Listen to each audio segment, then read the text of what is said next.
Hey everyone, this is Travis Tressler at Play Tennis Gainesville, and I want to talk a little bit about the backhand approach shot today. So what is an approach shot? It's in the name. It's a shot we're going to be hitting where we're approaching the net. So we're starting off near the baseline in the back part of the court, and we're actually going to be moving forward when we hit it to transition into the net and hit a volley. So when we hit an approach shot, there's going to be two ways to hit it.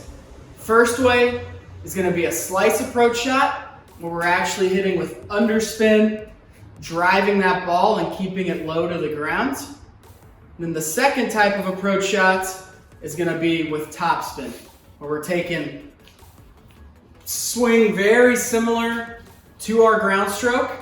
We're adding that topspin, a little more safer shot that'll allow us to get in and hit that volley.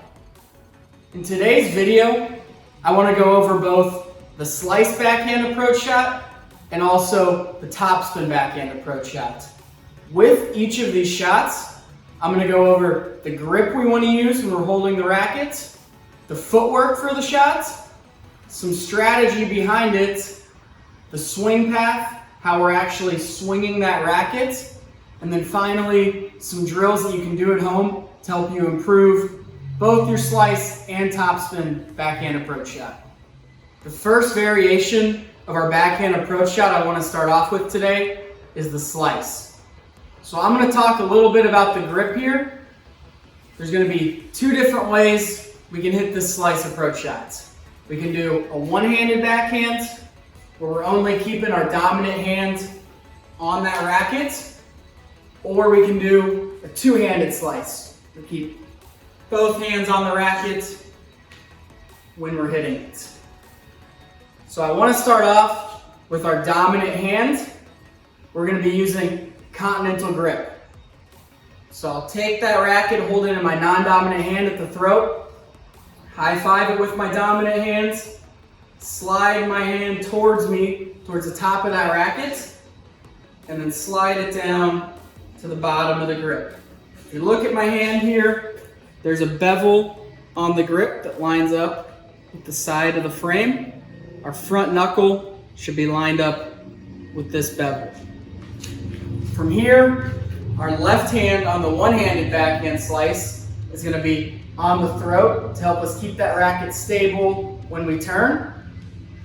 If we're using a two-handed slice, we're going to line up our non-dominant hand right in the middle of the grip here.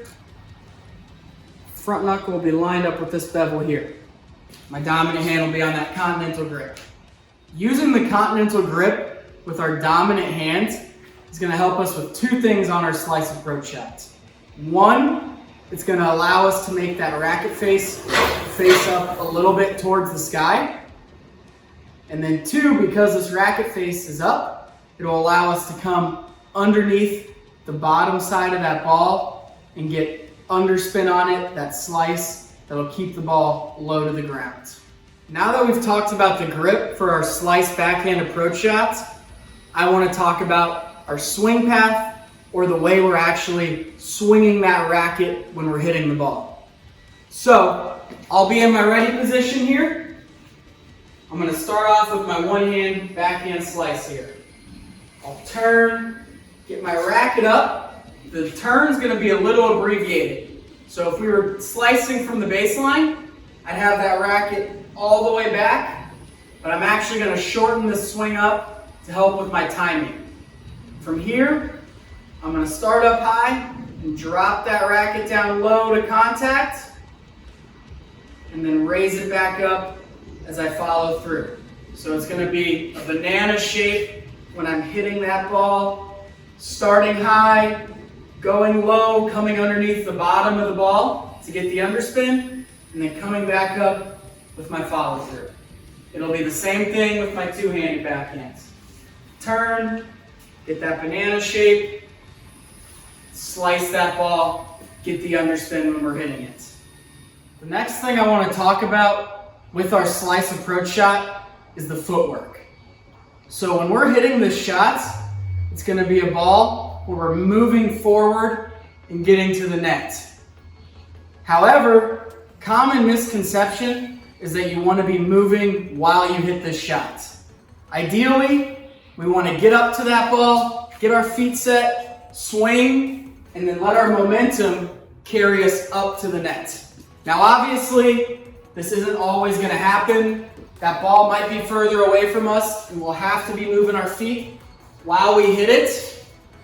But make sure that your momentum is going forward so you can carry yourself into the net and hit a volley after that approach shot. The last thing I want to talk about with our slice approach shot is going to be when we want to hit it. So there's two situations that I want to talk about when it's going to be an ideal situation to hit this ball. The first one is going to be if you hit a one-handed backhand for your topspin backhand. If it's up high above your shoulders, it's probably a good idea to slice that ball because it's very hard to get topspin with that one-handed backhand when it gets above your shoulder. If you have a two-handed backhand, it's a little bit easier to drive through that ball and hit that high ball. The second one is going to involve both the one-handed backhand and the two-handed backhand, and that's going to be on low balls. It's very difficult with both swings to get underneath that ball, lift it up over that net, and get it to land back in the court. So I would encourage you, if that ball's low, to try to get underneath it with the racket, get that slice, and keep that ball low over the net, and it'll drive through that court and be a hard shot for your opponent to hit. Now that we've talked about our slice approach shot, I want to talk about the topspin backhand approach shots. First thing we need to go over is going to be the grip we'll use with our topspin backhand. So I'll talk about both the one-handed backhand and also two-handed backhand. I'll start with our one-handed backhand. Our non-dominant hand is going to slide off the grip here to the throat of the racket. And then my dominant hand will be in what I call the Eastern backhand grip. If you look at my racket here, our continental grip is going to be lined up with this bevel on the side. The Eastern backhand grip is going to be towards the top of the grip there on this bevel here. That'll close that racket face a little bit and allow us to get topspin on that ball. For our two-handed backhand, we're going to use a continental grip with our dominant hand, and then our non-dominant hand will be on the grip lined up with this bevel here. If you're struggling to get topspin, you can slide that dominant hand to the Eastern backhand grip, and that'll close that racket face a little bit more, allow you to get more spin on that ball. The next thing we need to talk about with our topspin backhand approach is going to be the swing path. Just like our slice, that turn is going to be abbreviated. So with my one-handed backhand, I'll turn that racket, change my grip, but I don't want to take it all the way back like a ground stroke. Shorten that swing up to help with the timing. From here, I'll drop that racket below the ball, come up to contact, finish that swing. It's really important with both the one-handed and two-handed backhand that we're swinging low to high.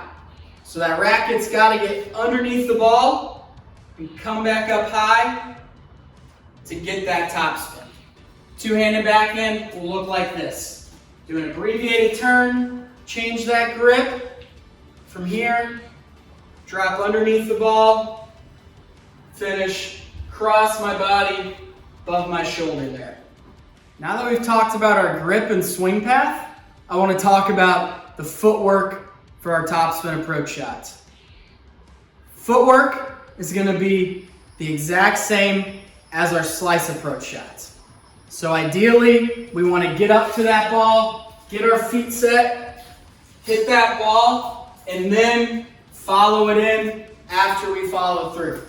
Like I said with the slice, this isn't always going to be the case. If somebody hits it really short, I'm going to have to move up and hit that ball while I'm moving. But please try to get your feet set when you hit it. Finish that swing and then follow that ball into the net to hit your volley. The last thing I want to talk about with our topspin approach shot is when we want to hit with topspin. So I'll start off with the two-handed backhands. Ideally, we'll be hitting with topspin when that ball is around waist level or above. Especially with the two-handed backhands, on those high balls, since you have two hands on the grip, it's going to be more stable and you can really drive through those high balls and be aggressive and try to hurt your opponent. With the one-handed backhand, we're really going to want to hit it only when it's around waist level. If it's too low, it's going to be hard to get underneath that ball and get the spin. And likewise, if it's up high, it's going to be really hard to drive that ball and be aggressive. So if it's at waist level and you have a lot of time, you can go ahead and try to hit with that topspin.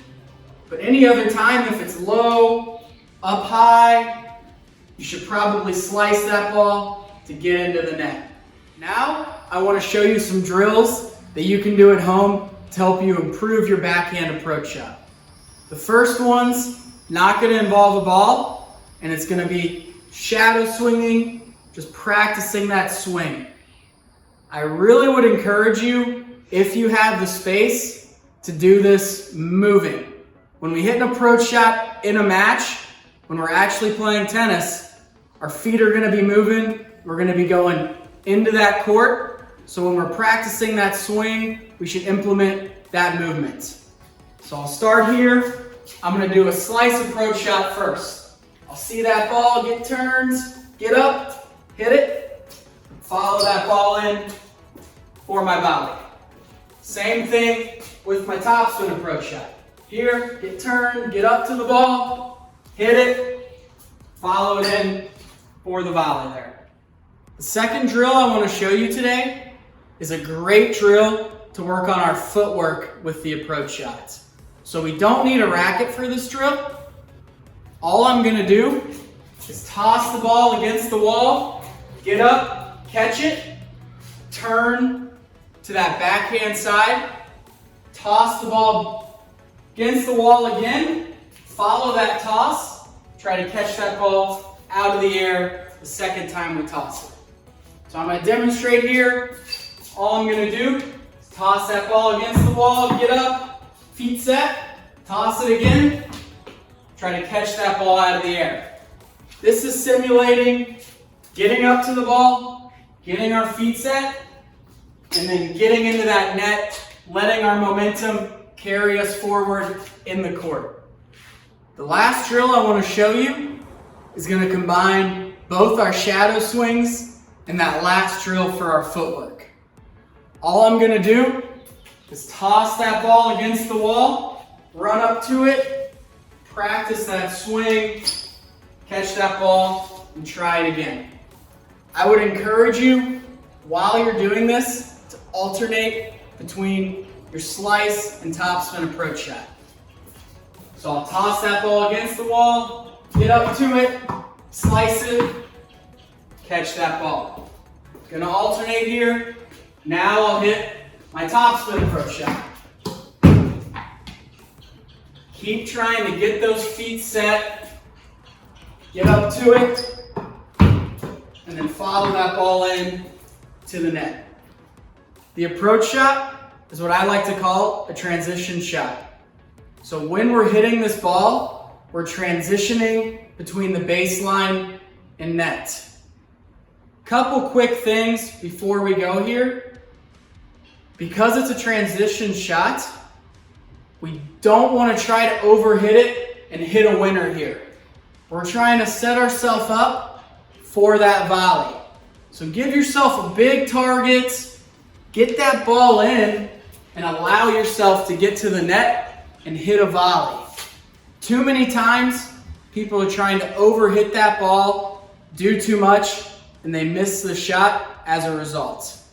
The second thing I want to talk about is going to be aware of where that ball is and what type of shot you're hitting. So if that ball's a little bit lower, we're probably going to want to slice that ball, keep it low over the net, get in there. If it's up high and we have a two-handed backhand, we're probably going to want to hit with topspin and drive through that ball and be a little more aggressive. But just be aware of where that ball is and how you want to swing at it and what type of shot you want to hit. Thank you everybody for watching. Stay safe, and I look forward to talking to you again soon.